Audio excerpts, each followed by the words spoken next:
Hello everyone, my name is Qinge. So today I will present our work detecting the privacy risks of browser extensions.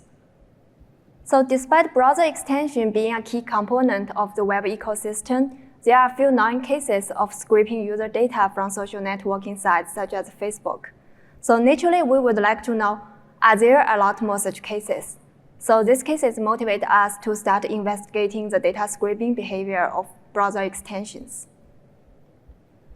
Then let's first take a look at how this privacy issue arises. First, browser extension can access users' browsing data with certain API permissions. And they can also access a web page DOM interface by injecting scraps into a browser window. Unfortunately, those access capabilities that are normally used to enhance browser functionality can also be abused to harm user privacy. They can collect user-sensitive data without users' knowledge or explicit consent. And there are actually some prior work have looked at this issue. For example, some of you might have seen these two papers, but they only focus on the user-sensitive data obtained from browser APIs and a limited set of DOM properties. Then we would like to know what about all the other sensitive data within web pages.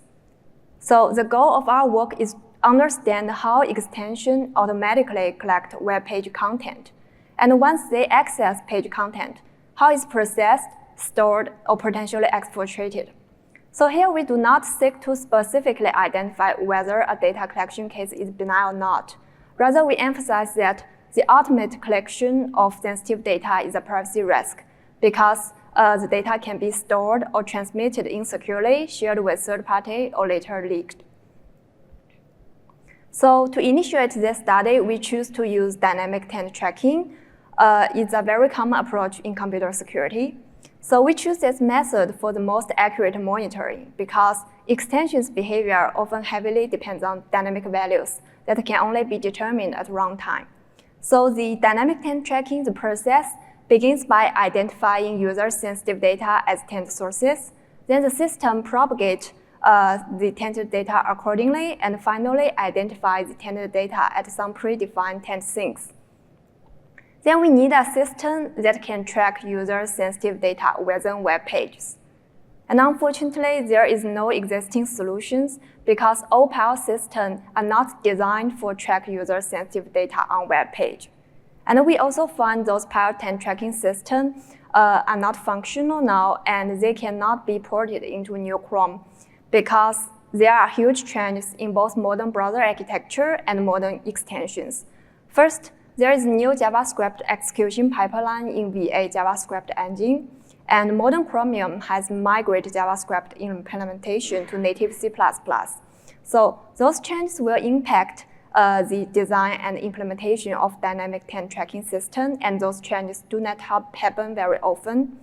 And second, today there are more than 50% of extensions are using Manifest version 3, and old browser versions cannot run MV3 extensions.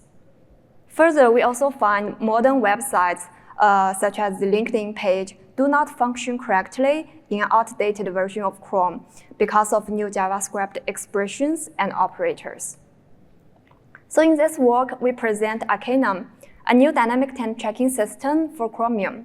The key distinction from Pearce system is that Arcanum can track user-sensitive data from within web pages, and it can operate on modern browser architecture, support tent propagation across a broader set of browser, web, and JavaScript API.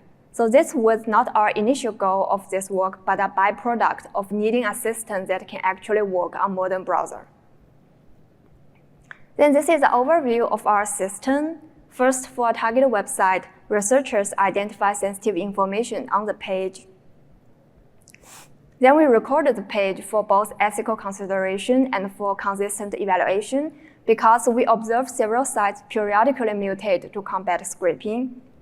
Then we replay the page and inject an inline script to mark all DOM elements that contain sensitive information as tent sources using a custom DOM attribute, data tent. So here we modify the Blink engine to recursively tent all descendants. then we don't need to taint every single element. Then our system uses its instrumented version of Chrome to propagate taint across 3 relevant components: the VA JavaScript engine, the Blink engine, and the extension binding system, and produce detailed taint source and sink logs per extension and per web page. This 2 table shows all the taint sources and sinks supported by our system, and those flagged ones are new source and sinks not yet captured by prior work. Then our system tracks if any tainted data propagates to taint sinks. And in today's talk, I will not dive into details of the taint propagation process of our work because it involves a lot of engineering considerations and details, which I encourage you to check our paper. And now having our taint tracking system, we deployed the system across all functional Chrome extensions and on 7 target websites. Those websites cover social networking, e-commerce, email services, and financial services. Then for each target website, we manually created a test account, providing a wealth of information that an extension may potentially access. And taking the Facebook profile page as the example, we identify the sensitive DOM elements on the page that contain users' sensitive information, such as user's name, profile, friend, and post information. Then I will start by presenting our aggregate result. So this table shows the number of extensions flagged by our system and their total user number. So we calculate their total user number using the sum of each extension's users, representing an upper bound of their distinct users. And across all target websites, we identified over 3,000 extensions accessing a sensitive taint source and propagate the tainted data to a storage or exfiltration taint sink. Although the percentage of the flagged extension is relatively small, but the user impact is considerable. And we also find those flagged extensions tend to be more popular compared to others. So this finding highlights the significant privacy risks posed by extensions for users. Then we found there are 202 extensions exfiltrated sensitive page content types, impacting at least 300K users. So this table provides a breakdown of the specific sensitive web page content type scrapped by extensions, and how many extensions scrapped each type, and the maximum affected users of a flagged extension in that category. So as shown in the table, we can see user's name and profile information are the most common content collected, and many extensions collecting other types of user data from page content, including extensions with tens of thousands of users collecting more sensitive data such as credit card information, physical address, and even the whole HTML page that contain all the sensitive information on the page. And to remind you, we discuss here is all about automated data collection. When we simply install the extension without any interactions, it collects the sensitive user information on the web page we open. Then we find there are 159 extensions transmitted tainted data after using some form of encoding, encryption, or obfuscation. So using such encoding method is not worthy because it may prevent identifying data exfiltration without using dynamic taint tracking. And the most 3 prevalent methods were using text encoder, base64, or pseudocrypto APIs. Now I have shown that our system accurately detects the automated cases, but those cases, they may vary in their privacy implications from, say, malicious exfiltrations to collection for legitimate functionality. So here we do not seek to identify the intent behind the extension behavior. Rather, here we focus on whether the automated data collection we observed is specified in 2 places. First, in extension's privacy policy.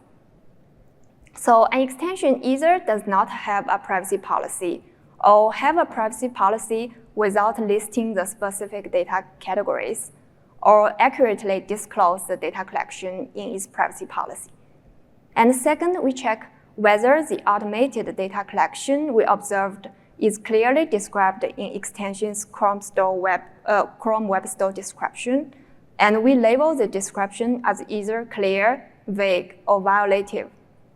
Then this is a violative example that in this extension's description, it clearly states that the extension's functionality would be triggered after we click that button, but actually we observe this extension automatically collect all text on the web page we test.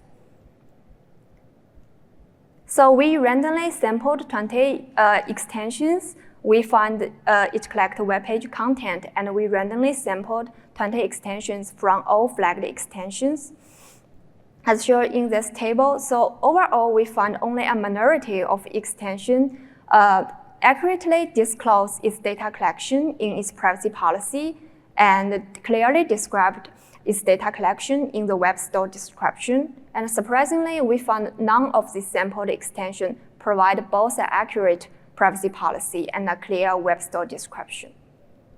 So the conclusion is that a user reasonably would not expect the automated data exfiltration based on those extensions, privacy policy, and their web store description. Then I just talk is just a small exploration, and there are more analysis results not covered in today's talk. You can check in our paper. And we provide artifacts to support future research and for using Arcanum. So we released the source code of Arcanum implementation and provide test case for using Arcanum, and also release our experimental tent logs.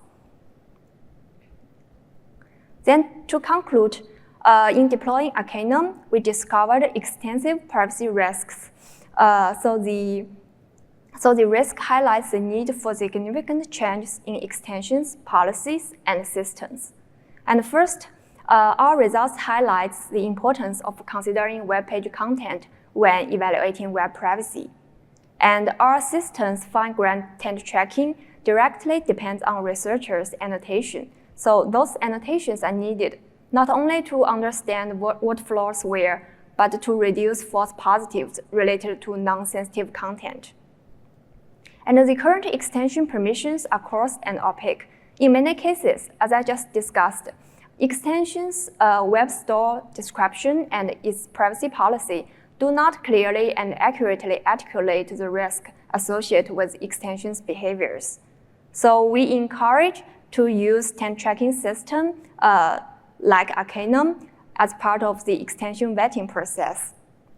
Finally, we hope researchers can build on Arcanum for further extension evaluations and for other web security topics.